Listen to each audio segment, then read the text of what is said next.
Hello everyone, my name is Punky. Welcome to a new video. Today we are going to do a 10-minute game making challenge. This challenge has been started by a YouTuber named Breckies. If you want to see his challenge, there's a link in the description down below. So what we are going to make is a remake of Flappy Bird. There are tons of tutorials on how to do it in 3D. I don't know if there are any tutorials on 3D, but we're going to create a 3D version of Flappy Bird. So actually Flappy Bird with kind of a twist. We have 10 minutes to do this. I don't have any assets. I'm not an artist, so I can't create nice models or nice drawings or this stuff. But I probably can get the mechanics done in about 10 minutes. So yeah, let's see if we can beat this challenge. So let's get it started in 3, 2, 1. Let's go.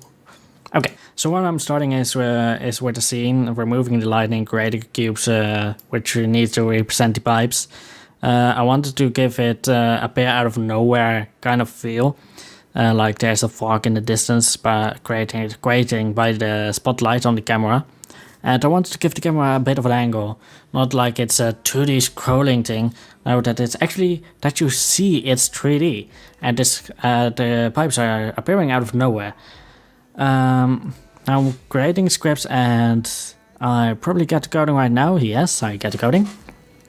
So here is where I make a terrible mistake by forgetting to add the force mode to the player, which makes the player not function. I also added the collision enter, which detects if we hit something with the tag player, we reload the scene. The mover is simply moving the pipes to the left, and now we start on the spawner. And the spawner has an interval of 2.5 seconds, so we spawn on game object every 2.5 seconds. And we give the game object a random range from 1 to, what was it, 8 or 4. And here is probably where I realized that it's not working. The time is up, and we are on overtime right now. I forgot to add the force mode, and I thought, well, maybe it's something with the player height. Also, the pipes were too far in the scene, and that's because I didn't center it out.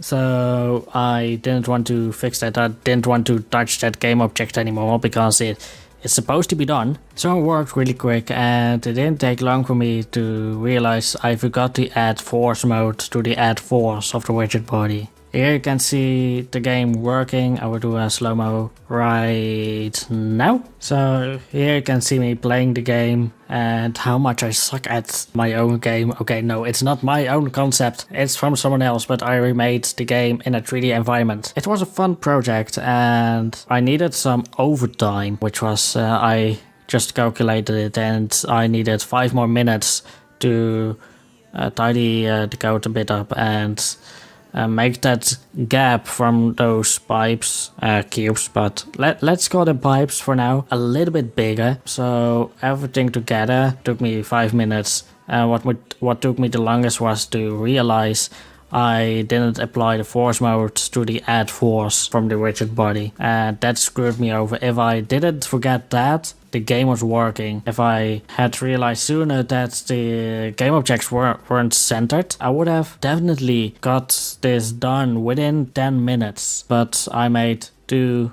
great stupid mistakes, and that kind of screwed me over. But the game is working now. We didn't beat the challenge. Well, this was a fun challenge. So this is it. Thank you guys for watching, and I hope to see you soon in the next video. See ya.